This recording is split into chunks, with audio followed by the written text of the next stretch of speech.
గీ వానేంది by వదలనంటుంది. మీ సైడ్లో కూడా వాన పడుతుందా? అయితే కింద కామెంట్లు చేయండి.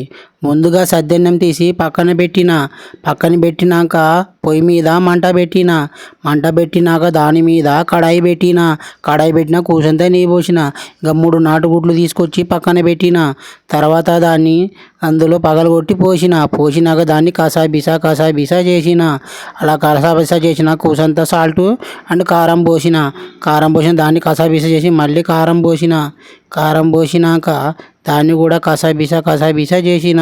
ఇంకా తర్వాత ఏముంది, పక్కన పెట్టుకున్న అన్నం తీసుకొచ్చి దాంట్లో కలిపినాక మళ్ళీ కసాబిసా చేసినాక మళ్ళీ కూసంత సాల్ట్, కూసంత కారం పొడి, కూసంత చికెన్ మసాలా వేసి మళ్ళీ తిప్పిన. దాన్ని కింద మీద చేసిన.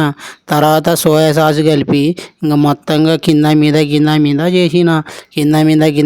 చేసినాక ఊరుకుంటుంది. దాని రంగు అయితే మారిపోయినాయి. మొత్తానికి అయితే ఫ్రైడ్ రైస్ రెడీ చేసిన. ఇంకా టేస్ట్ చేద్దాం పద.